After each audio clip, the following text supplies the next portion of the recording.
right, so back again now to talk about Lacan. This time his essay titled L'étourdit, but that has a whole meaning and we'll get into that.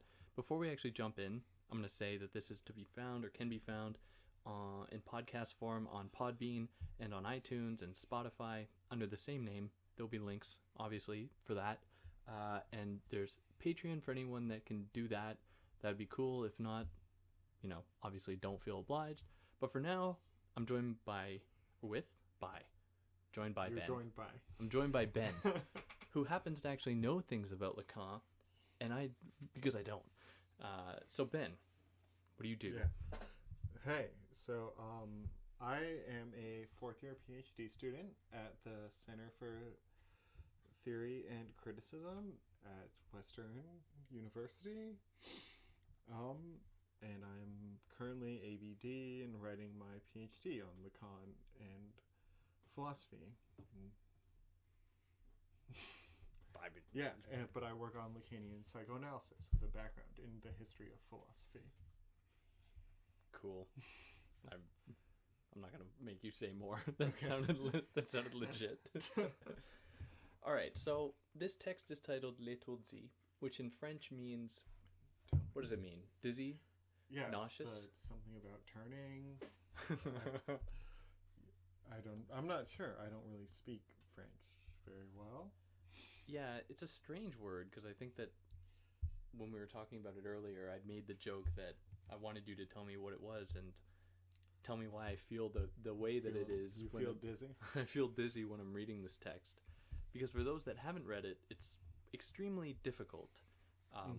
And for myself, who hasn't actually gotten into Lacan before, I found it really tricky. So what for you do you think would be like any preliminary details? Well, this is this text is sort of like a greatest hits of the late Lacan. There are several moments in over the course of Lacan's career where he consolidates what he calls his teaching, and this is sort of the final consolidation that it takes place. He writes this somewhere between seminar 20 or seminar 19 and seminar 20. And seminar 20 is sort of famous for finalizing the formulas of sexuation, and is inaugurating the period that's called the latest Lacan. Right. And after this, he turns to the mathematical knots with the Bormian knot, in a period that's increasingly becoming a topic of study for Lacanians, but is still highly contested, whether or not it's relevant and how it's relevant for analysis. Yeah, because I went and did some other research on this, and really my knowledge of Lacan was limited, and I found this one explanation. I think it was the Stanford Encyclopedia one, which obviously is a good introductory thing, but anyone who might have more knowledge on the matter would contest some of their ideas. But someone, I can't remember the name of the person that wrote it, positioned Lacan at least in 3 stages. Yeah. To suggest that roughly in Lacan's thought there are 3 different Lacans: the early, middle, and late. And these 3 stages correspond roughly to the imaginary, the symbolic, and the real. What can you say about that? This is a pretty... Jacques Lacan comes up with this timeline of Lacan. He was writing about the imaginary in the 50s, which is up till about seminar 7, and then the symbolic in the 60s, and the real by the end in the 70s. And this is a helpful hermeneutic. No, that's not the right word. It's a helpful timeline, kind of. A heuristic tool? Heuristic, yeah. But I mean, I think it is misleading because he's like that's at all times he's dealing with all three registers, and he by the end he's after like seminar 20 he's trying to thinking all three registers at the same time. Yeah, I don't. So okay, well, how do they work then? Roughly, like these three registers, these three different Yeah, fields. Yeah, so it is weird to think about like what is or to even say like, oh, he's thinking about this one at this time or whatever. But so the symbolic imaginary real distinction is like I think one of the most important things that Lacan introduces. So he distinguishes between the three registers of the unconscious, basically by introducing the symbolic. So we have the imaginary, which is just what it sounds like. Yeah. Like you can think of it as kind of like purely ideational. It's like the ego, it's fantasy, it's what he later called semblance, but it's also the body. Okay, how so? So it's like the body as an image. So if you take his mirror stage essay, it's about the formation of the ego, right? But like what? Oh yeah, sorry. Yeah, formation of the ego, as you were saying. Oh wait, are we going again? Yeah. Okay, yeah. So the imaginary state, the imaginary register, the register of the imaginary, has to do with fantasy and semblance and the ego and the body. And in the essay on the mirror stage, it's about the formation of the ego. But the ego, like, what you see when you look in the mirror is like your body. It's not yourself. Yeah. Really. Well, it is yourself, but your body. And that essay is all about like trying to create a semblance of like wholeness out of the fragmented body. And that's what the imaginary does fundamentally, is it tries to cover over these like contradictions and create a sense of wholeness. So like to give like a figure of the imaginary, it would be like the perfect like circle. Just a circle. Straight up. Right. And so much of the work of analysis is to articulate the imaginary.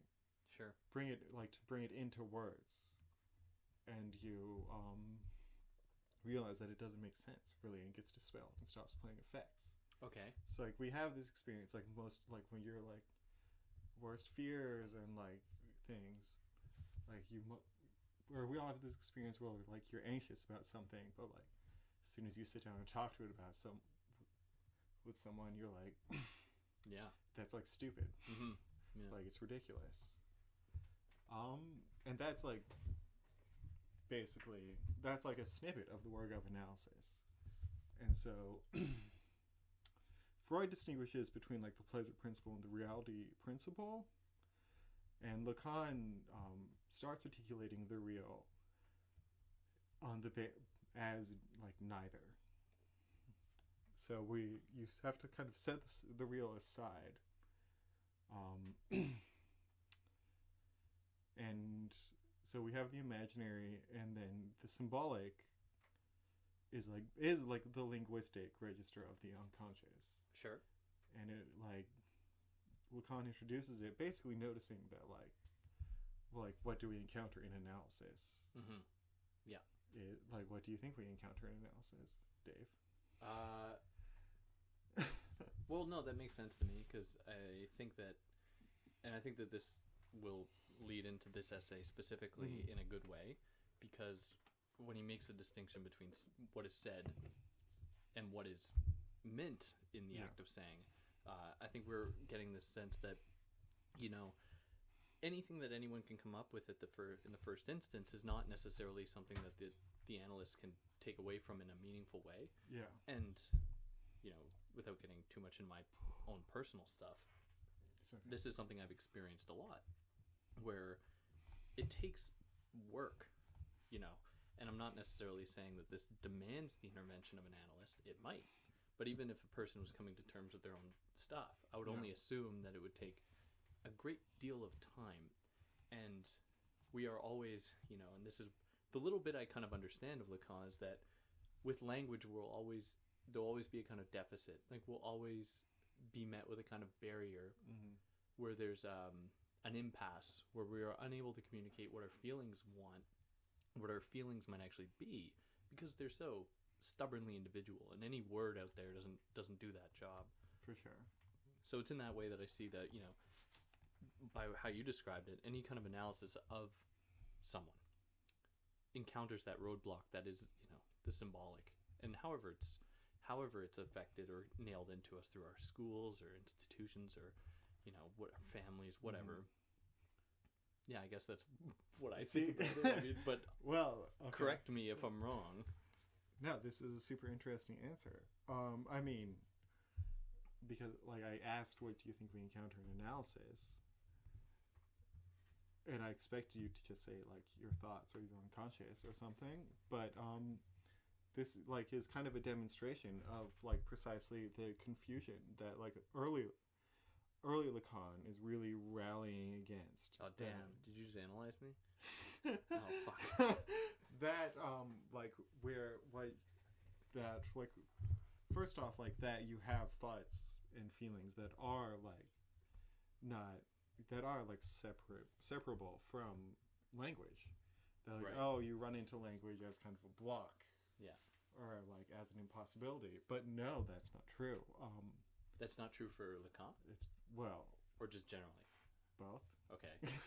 All right. Because it's through language that your thoughts and feelings and fantasies and desires get articulated and become sophisticated and what they are, as you have a fully fleshed out psychic life, and that only occurs via language. But we encounter that as we think that we are encountering that as a kind of block or a kind of impossibility, that there's something more, there's some rich psychic life behind it all that you can't articulate. And that's precisely the imaginary trying to cover over the real, the impossible, which in l'étourdit and in Lacan goes by the name of there's no sexual relation. Right. Yeah. But we'll get there. Yeah. We'll get there. So, but then, okay, that's good. To hop into this, he gives us two sentences almost right off the bat. Yeah. Right? And I think that these, I don't find it always clear, but it seems like throughout the whole essay, he's always making reference back to these two sentences. They seem to kind of form the crux of what he's saying. So let's read them. Number 1, and this is the translation. That one might be saying remains forgotten behind what is said in what is heard. So that's number 1. Mm-hmm. Now number 2, this enunciation, which appears to be an assertion, since it is produced in a universal form, is in fact modal, existential as such. So the subjunctive by which its subject is modulated, testifying to this. So what does that mean? if you know. If I know. I feel like we should say that we're, as an aside, that we're using the Cormac-McGallagher translation. Oh, yeah. Yeah. Because there is no official translation of this text. And Cormac his translation is not considered official? No, he has bootleg translations of most of the seminar. I consider them bootleg. Yeah. But they're not translations of what gets. This is translated of what's printed in French because it's one of the écrits. Right. But the seminars are the ones that are published in French are first looked over by Jacques Lacan and there's lots of controversy around his versions. These are like straight from the recordings. Yeah. For better or worse. Yeah. But so we're working from that translation, not from the French. Yeah. But so the first sentence, that one might be saying remains forgotten behind what is said and what is heard. Is like, so we're distinguishing between the fact of saying. Yeah. See, because I understood it in the way that you were describing the symbolic presenting a barrier, where I understand this here as him describing that the thing, without necessarily defining it or illustrating it, that thing of what is spoken that doesn't actually come out in the words, nor is heard by the listening person, but is nevertheless there. Yeah. And I understood that as the task of the analyst is to find that. So yeah, I don't know what you think. Okay. Well, no. Yeah, I think you're on the right track. This is where we need the the analytic distinction between symbolic, imaginary, and real. Right. So Sure. we have the fact of saying is forgotten behind what is said and what is heard. So there's no to locate things in terms of the Borromean knot. So what is the Borromean knot? So it's basically like, well, okay, a Borromean knot is 3 rings that are tied together in like a triangle shape, such that if you cut any one ring, all 3 of them fall apart. Sure. So you need each one connects all 3, and none of them has primacy. And we use the Borromean knot to visualize the relation between the 3 registers. The symbolic, the real, and the imaginary. Yeah, so the you imaginary, have symbolic, and real. A section of overlap between symbolic and real. Yeah. Real, imaginary, real, like between each of them. And then the object A is in the middle in all 3. What is that? That's you. Okay. Oh my god. But you're also like in the symbolic as a subject and in the imaginary as an ego. And you're between all 3 as desire. But so you find meaning and reality, the constitution of reality, in like the Kantian sense of like the subject constitutes reality. Yep. Located between the symbolic and the imaginary.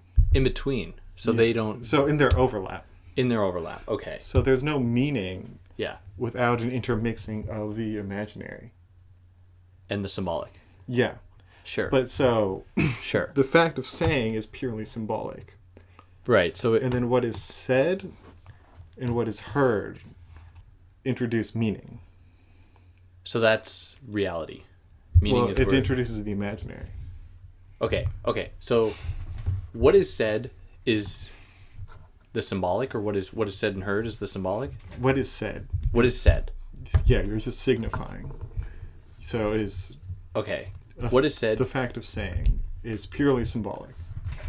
And that produces meaning, which then presents a foray into the imaginary.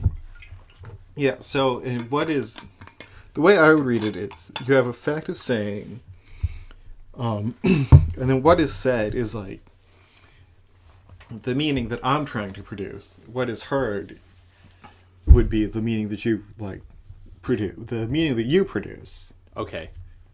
And they both follow from my fact of saying. Okay. And so the fact of saying is what you encounter in analysis. And so Lacan distinguishes between 2 levels of speech, between the level of the statement and the enunciation. Right. Yeah. So yeah, I speak at the level of the statement, but the unconscious speaks at the level of the enunciation. Okay. It's what's not said. So the enunciation is what is not said. Kind of. It's like what the unconscious says. Yeah. What the unconscious says, so what the unconscious is saying? Yeah, saying in what's in the fact of saying. Saying. But it is not what is said. Yeah, it's not what's stated. Not what's like out there. Yeah. Okay. Or, yeah, so the Yeah, in like in speaking, there are two levels of meaning. There, and this is like a basic Freudian distinction, like latent and or manifest and latent content of a dream, Right. Yeah. of like unconscious formations. Lacan recognizes that like these things only are effective once they're spoken. Yeah. And so in speech, you have the stated and the enunciated levels. Sure. So for Lacan, then, and this is a bit of an aside, how can we make sense of pre-linguistic or non-linguistic, non-human actors? Or well, that's a bad one. But like prior to language for humans, Lacan doesn't exist. There like, is there was no unconscious when there's no language. Well, yeah, there's no. Well, we would. I mean, the proper Lacanian response would be there's no prior to language. Like, first off, there is no unconscious without language. Full stop. The unconscious is an effect of speech. Sure. Yeah. Yeah. Like, it's not a thing in itself. Yeah, well, and it's not like a psychical entity. Yeah. Like, behind consciousness. Right. Right. That's what Lacanians will constantly say. The unconscious is a misnomer. It's a misnomer. So, But for this second sentence, then, when he says that this enunciation, which appears to be an assertion, since it is produced in a universal form, is in fact modal, existential as such. When he's talking about this enunciation, is he talking about, to use it in a very vulgar way, the language of the unconscious, or the enunciation belonging to the unconscious as being the saying of the unconscious? Okay, well, here I think I'm going to make a leap of judgment. We're talking, like, he's trying to get us to the formulas of sexuation. So when we say this enunciation appears as an assertion produced in a universal form, we're talking about the phallic function. Okay. What is that? So the phallic function is the phallus is the phi, the Greek letter. Okay, yeah. It's like so phi x. The sideways egg with a little line through it. Well, a circle with a line through it. It looked like more of a sphere. Whatever. Yeah, I mean, a sphere is a circle. Okay. Fine, Ben. Fine. Okay. An ellipsis. But so, ellipsy. Right. The phallic function is basically the signifier for castration. Okay. So it's a signifier. Castration is the fact of being subject to the unconscious. So the fact of, as soon as you speak, you're subject to the unconscious. So all speaking beings are subjects to, have a subject of the unconscious, and the phallic function is a signifier without meaning. It's purely symbolic, and it touches on the real. Okay. And so it operates only in the unconscious. But okay. So, but the phallic function also, as you just mentioned, deals with castration, right? Yes. Okay. And that castration is also signified with that image of the circle with the line through it, right? Yeah, the phi. Now, connecting the phi to the unconscious is, or it's an empty signifier in that it's an impossibility. So it operates in the place of an impossibility in the symbolic. Because the impossibility is reserved for the real? Well, so the symbolic impossibility is the real. And so, okay. But so yeah, I mean, you kind of have to get everything like in play at once. So yeah, that's a good point then. You mentioned we go from here, you're setting it up for us to get to the project of sexuation, or the various different, what was the term you used? Steps, or the formula of sexuation. Formula of sexuation. How do we get from this, then these two sentences to there?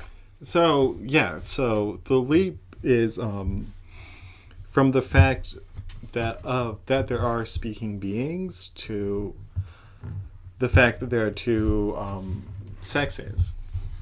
And so when we talk about two sexes, we mean something different than purely like biological sex. We're not talking about like your genitals. Okay. And we're not talking about gender either. We're not talking about identity. Sure. So there is room in Lacanian psychoanalysis for transgender phenomenon and like all sorts of variation. And it's like there's a frequent refrain that like there are like men are women in the Lacanian sense and women are men in the Lacanian sense. We're talking about, so sexuation is different than sex and gender. Okay. All right. It's about the modality of like the subject of the unconscious.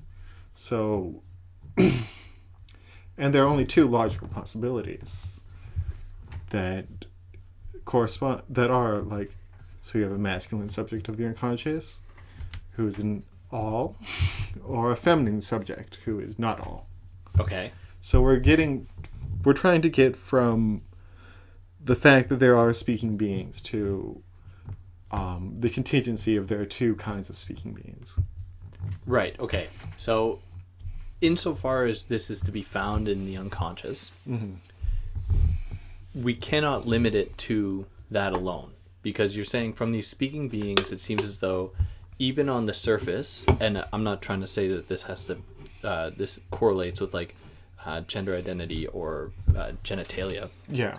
But that does it then manifest itself to some extent on the surface? Like, is there a way that in what is said and what is heard, we can see this? I mean, there is like, it's always kind of frustrated me, this refrain that like your like masculine or feminine like sexuation is totally contingent. It's like we can say like because it is, but then it begs the question, or it leads to the question like, well, okay, why is like one form of a subject masculine and the other form feminine? Mm-hmm. And you do have to like presume that like, well, like there were probably way more men walking into the clinic that had a masculine subject of the unconscious. Okay. Way more women that had a feminine subject of the unconscious.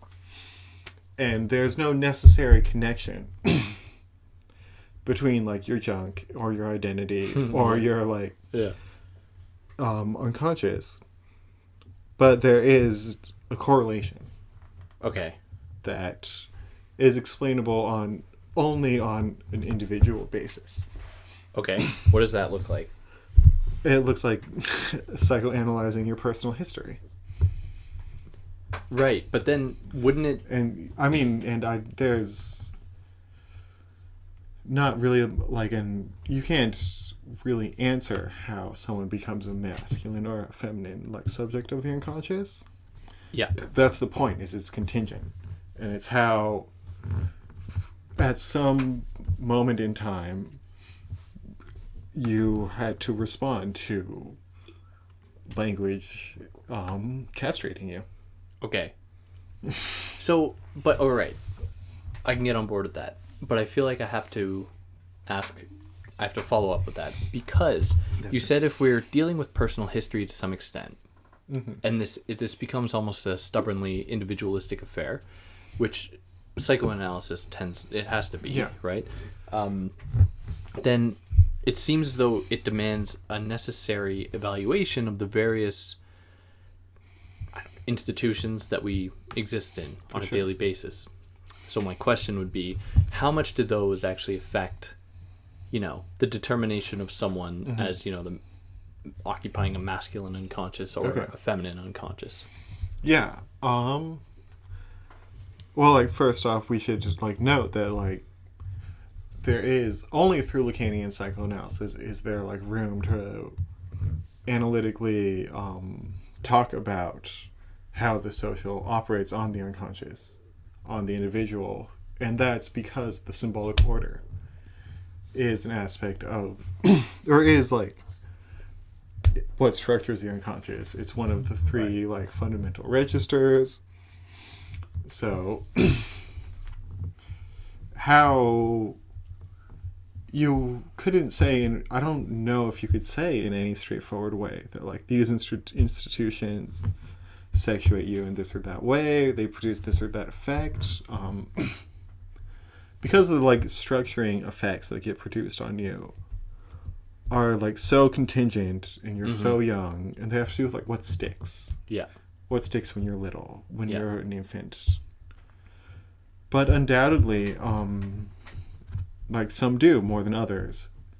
And I don't have like, I'm not a practicing analyst. I don't have like these kinds of answers, but I know, I mean, I do know that like there is a frequent, or like from the literature I've read, like analysts are constantly worried, are like, because Lacan always talks about like the decline of the father, the name of the father, the decline of like authority figures, and analysts are constantly worried about like our like so the decline of a figure that castrates is what the father is, more or less.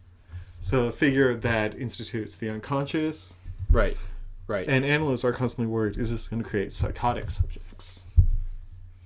What will, like, with the loss of the yeah, if there's no one father. to say no, to say like no, like to lay down the law of desire. Yeah.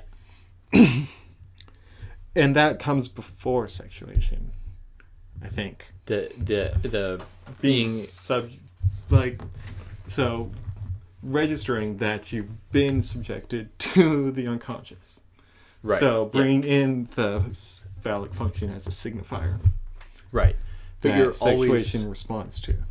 but the way you phrased that, it was as though that happens before you're aware of it, not you. It doesn't happen before it actually happens. Yeah. So then we're dealing not with like time in like the sense that we experience consciously, but like structural temporality. Okay. So it's logical time is what Lacan calls it, an very early essay.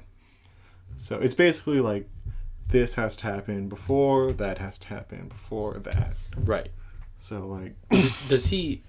This is obviously a simple question, but does he kind of temporalize it in a way that's understandable? Like, does he say around 9 months the child is born? That's exactly what he wants to get away from. Okay, so that's a he's- move away from the Freudian. Yeah, the like Classification. stages of the erotic zone. He wants to talk about, Interesting. because in psychoanalysis, the diagnostic criteria, there are like three general categories: psychosis, perversion, and neurosis. Right. And so, like developmentally, like you're either psychotic, perverse, or neurotic. Mm-hmm. And so like each of them has to do with like your relation to the big other. So which is What's that? The big other is the name of the symbolic order. But that's not As synonymous with like the castrating. Yeah, father it's the figure. name of the symbolic order, insofar as we fantasize it as a whole, as complete, Okay. which we necessarily do. So is it like an ideal ego for like not us? No, it's the big other. Oh my god. All right, let me try to think about this for a second. I mean, I think like when we think about like what is the big other, like the place to start is in like the naive sense. The big other, the thing that is not me, It's that is it's greater something than it's me? like God. It's like ideological. Okay, It's like the big, like the guy that makes sense of everything for me. but it is not the father. It is. It's totally the father. It's okay. not the father. But I mean, it's like could be like the father. So it seems to me that from that, the big other is something that you kind of, you don't model yourself after, but it's something that you've grown to kind of generate yourself in distinction to it. Mm-hmm. It has to. Well, it is because it is the symbolic order. It has to appear as other, And so Yeah. this movement from towards like otherness, because it also, the symbolic language, like we said, like regulates desire. Okay. So like it has to appear as an other is regulating my desire. Yeah. And when it doesn't appear, that language, like, because obviously language is external to us. We're neurotics. We know that. Right. The psychotic doesn't. Okay, because that's the fear that the analysts have. Like, if we lose you mentioning specifically the loss of the kind of authority figure, father, Yeah. or anything other. Something to like strictly say no and strictly Right. make that separation Yeah. for you as an infant. Yeah. It becomes harder to externalize the symbolic order. Right. So when we think about the mirror stage then, and I think that this is probably the text most people are familiar with, you know, we think of the moment the child sees himself in a mirror, For sure. separate from anything else. Yeah. But by what you're saying, that seems like that's not the only thing going on. It seems like it would be impossible for a child to actually recognize themselves as on their own. Like, Yeah. they wouldn't be able to do that themselves. Well, yeah, to recognize themselves, to recognize that it's them.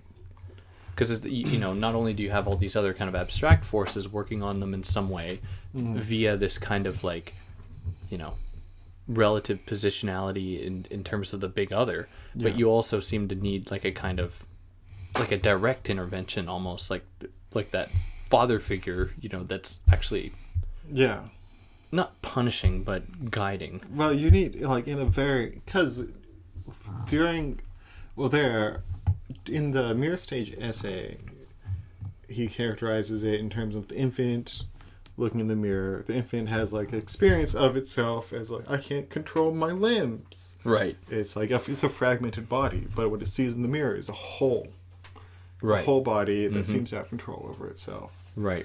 And what he later develops in the seminars, I don't remember which one, that there does kind of have to be someone there to point out, like, no, you are that image. You're the one in the mirror. So a parental figure makes Sure. the connection for you with language. Right. Yeah, and that facilitates your being entered into that kind of contract of language, you know. And so Lacan is interested in, like, the structural implications of this, and not so much the individual, like, details of, like, is it like Sure. your mom or your dad that says that, or like Yeah. what's going on? Is the water in the background? Or It's just like, the big other. yeah. It's greater than It's you. just like someone's there Yeah. and says, and does it via a signifying function, Right. not necessarily linguistic, but like signifies for you. Yeah. No, you are that. Yeah. And that's kind of the elementary definition of the signifier. Right. It signifies the subject for another signifier. Okay, wait a second. So the signifier signifies the subject for another signifier. Yes. Instead of like the Caesarean usual way of thinking of it was the signifier signifies some external meaning, like something in the world, Yeah. for another signifier. Yeah. It signifies, because in Caesarea he's like constantly, not constantly, but he's like, no, the signifier signifies like an idea, Uh-huh. Yeah. but it always Yeah. Yeah. doesn't yeah, signify an objective idea, not some like naive Platonic ideal in God, like in God's mind or something, in your mind. Mm-hmm. So but really it signifies you, Yeah. Okay. the speaking subject. Okay. So say it again, and how Lacan reimagines that. This signifier signifies the subject for another signifier. So the first part of that, the signifier signifies the subject, seems to follow from the Saussure thing, because we don't, we aren't using these signifiers to communicate the language of God or some ideal. In fact, it's doing, we can find out a lot about ourselves from these signifiers. Yeah. So that part, all right, from the Saussure, the signifier signifies the subject, which then... And then it can only... so the whole point of Saussurian linguistics is that language takes on meaning synchronically. So it all at once. So each signifier only has meaning in terms of like insofar as there are all the other signifiers. Yeah. So like basically you have to be able to say what the meaning is. Right. Okay. So like the subject is always a barred subject. It's always a lack in the symbolic order, which is where object A and desire, jouissance, the object exists. A encircled in the Borromean knot of the real, imaginary, and the symbolic. Yeah. So you get inserted in this lack between signifiers. Okay. All right. So what is that? Okay, because there's something from this text that I want to bring up I think in relation to that. How do we make sense then of his refusal to acknowledge a meta language? There is no meta language. There is no meta language. Why is there no meta language? Because there's no big other. Ever? I mean, yeah. But I thought you needed the big other to like... Well, because the big other does not exist. Okay. But there is a big other. The big other is there, but it doesn't... Yeah, the big other is there insofar as you respond to it. It's there, like, as a fantasy, but as, like, a purely, like, symbolic... Like, there's no... The point of both sayings, there is no big other, which is, like, one of the fundamental parts of, like, feminine sexuality. Because the woman is the big other. Is the other in the sexual relation. In relation to man. Well, man makes her the other. Okay. But, so... But she knows there's no big other. But basically it means that, like, there's no big other, there's no meta language. It means there's no totality of the symbolic order. There's no way of speaking about language from outside of language. No way of speaking about it, like, you could say, like, objectively, like, from, like, a God's eye point of view, subspecies aeternitatis, anything like that. Yeah. You're always already in language. And even talking about language, you're, like, in the symbolic. He's just completing Kant's system. Like, he's just... Well, it's because Kant is right. Kant is... In, like, a very basic sense. That if Kant's not right, then we're psychotic. But, like, I think that there is a certain amount of credence, or there is a certain potential to that, because it doesn't, posit there to be that, if the big other was actually manifest in some form or other, you couldn't help but think that would then generate some other kind of, like, extreme version of like inferiority that would make the human just, like, inoperable. Like, if that thing was out there, you would just, like, how would you exist? Because it'd be like going to kings, and I don't know, that was going to be a bad analogy. No, it would be, I mean, the big other grounds are reality too. It's like, this is the kind of naive, like, Renaissance, pre-Enlightenment, like, worldview of that, like, God, like, literally introduces meaning into the world and, like, defines our words for us, and, like, the definitions of our words correspond to the things that we encounter. So, like, if you want to say there's a big other, this is the kind of worldview that you're getting at. But, like, what's useful about the concept of the big other, and you find this in, like, Zizek makes, like, great use of this concept with ideology. Okay. The big other takes on different ideological forms and different formations, operates in different ways, like fatherland, motherland, and things like that.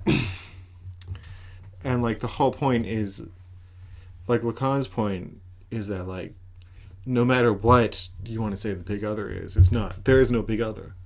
But it still, like, produces these material effects. Sure. At the level of the social.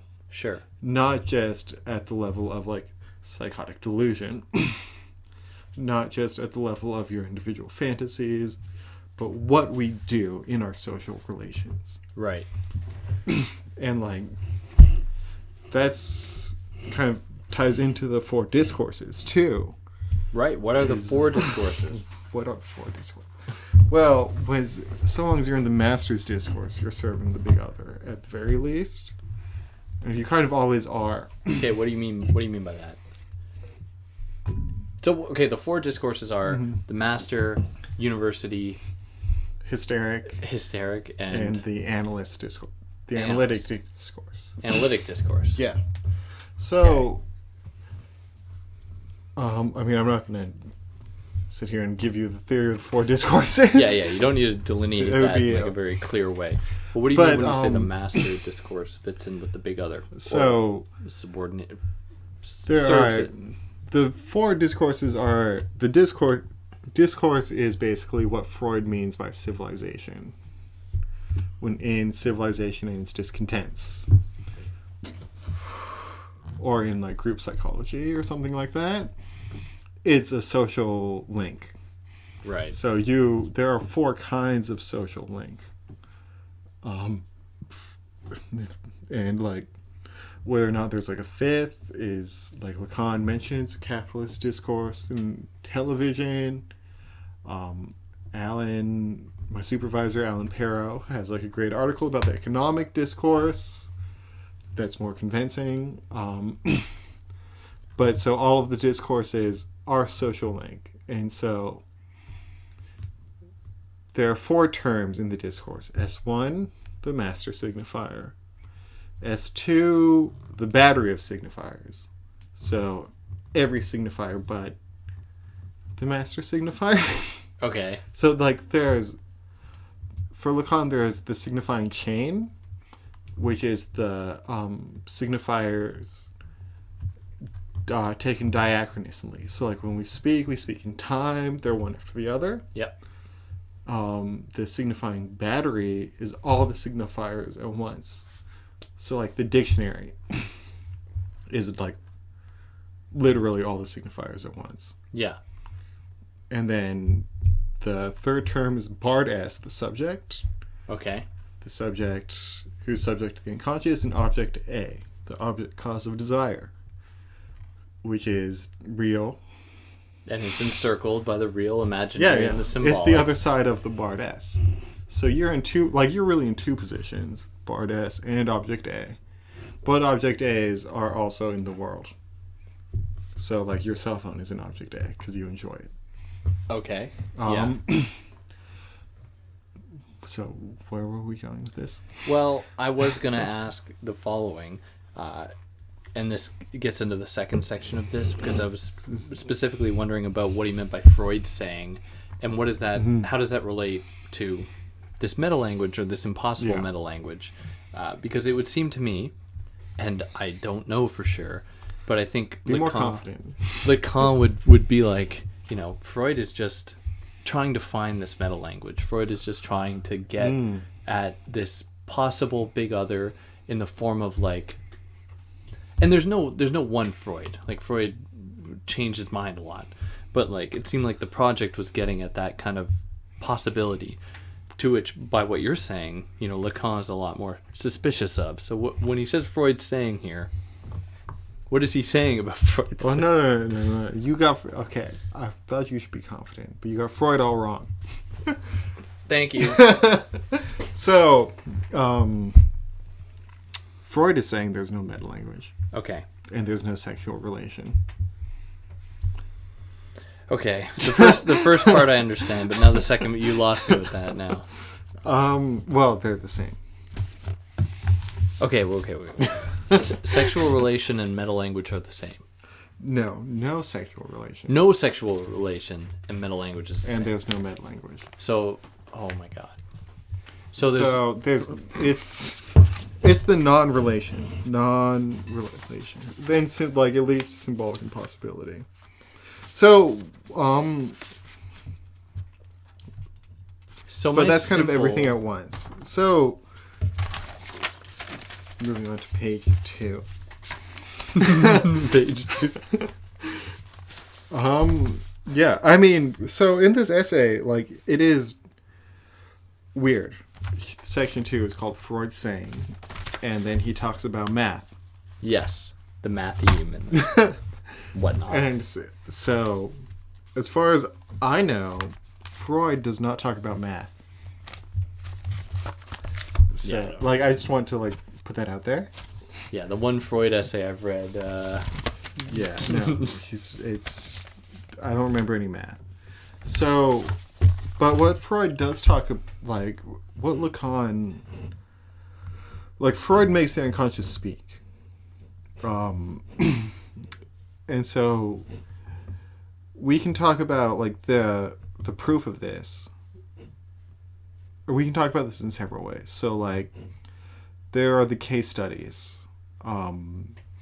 which at least Badiou at least characterizes as a kind of like, they're the proof that we have that, like, there is psychoanalysis. Right. Or at least there was psychoanalysis.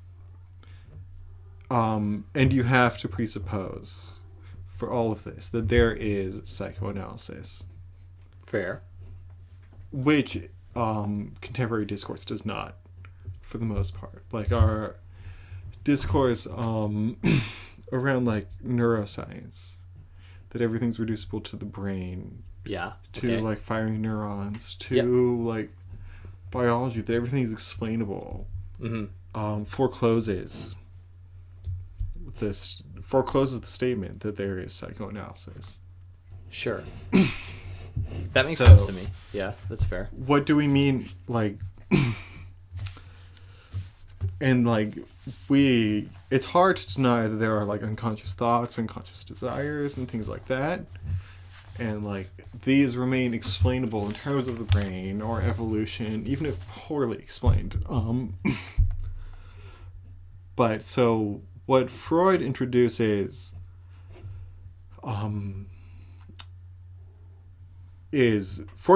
introduces language and sex into the unconscious, and the sexuality as the point of as the kind of unarticulable point. Here, Lacan talks about it as absence, the lack of sense, Right. which is precisely the real, right? If we recall the Borromean knot, what's excluded from the symbolic and the imaginary It's the real. is sense in the real. But so the absence still produces effects on language. So we okay, keep- so the imaginary and the symbolic exclude sense. No, they make sense. They make sense. So it's the lack of sense that Yeah, the absence is complicit Is- with the real. is real. Is real. Okay. But it Right. manifests in the symbolic as an impossibility. That produces effects. It's productive in the way that, like, this is like Zizek's whole project to show that it's akin to, like, a Hegelian dialectic. It's dialectically productive, that the impossibility produces signifying and effects and produces jouissance effects. Okay. So, like, you enjoy speaking. Yeah. Your enjoyment follows, like, a linguistic structure. Yeah. Yeah. Okay. So what Freud introduces is sexuality as more than, like, intercourse, is more than, like, banging.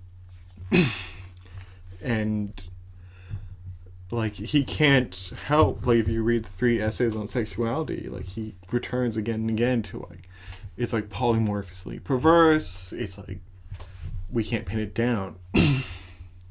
And Lacan wants to say it's absence, it's real. Mm-hmm. It's like the erogenous zones are, like, inarticulable, unimaginable, things like that. So that's what we're trying to get at, the inarticulable, unimaginable. And Lacan, that's what the phallic function covers over. Okay. But the phallic function is, we only ever deal with the phallic function. We use it in our sexuation. and like what it really manifests as in our like in the clinic, and so in our lives, is like the non-relation, the sexual non-relation, which is where the real is possible. Well, which is the impossible that is the real. And the whole point of the Lacanian real, which I think this is one of my favorite authors, Alenka Zupanchik, says the whole point of the Lacanian real is that the impossible happens. Okay. How? So sexual, so like in a kind of, in the smallest sense, sexual, like there is no sexual relation, but we still fall in love. Sure. So how I understand that is that it's like, it's utopian, and the reason I say that is because, and this is going to Freud, like from the age of 0, you are a sexual being, and that sexuality is something that you are taught in so many different ways to get rid of. And in order for you to enter into the kind of a social contract, because taking from Lacan, that is exactly what it, is constituted by the symbolic, you must engage with that to some extent. You must come to terms with that. So to imagine something totally otherwise, and that's how I'm gathering it. No, you're good. Okay. It demands that you must somehow renounce what you cannot renounce, that is sexuality, that precedes you in many ways, and that, subtends your character, that is you, in order to arrive at this possibility that, as you just said, imagine that. Love without sex, or having that not being condemned to our flesh prisons. Whoa. Yeah. I don't know, correct me if I'm wrong. No, I mean, like, I want to say, when we talk, like, that love happens is, like, you could almost call it, like, the hard problem for psychoanalysis. Because it shouldn't.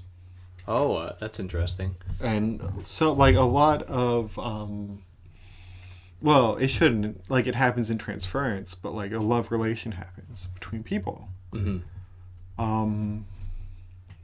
But, like, everything about sexuality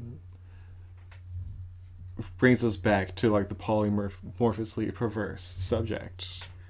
And, like, the subject's desire, the subject's making a, like, desired object and enjoying, and a lot of these repressive discourses that, like, say, like, a Foucauldian would pick up on,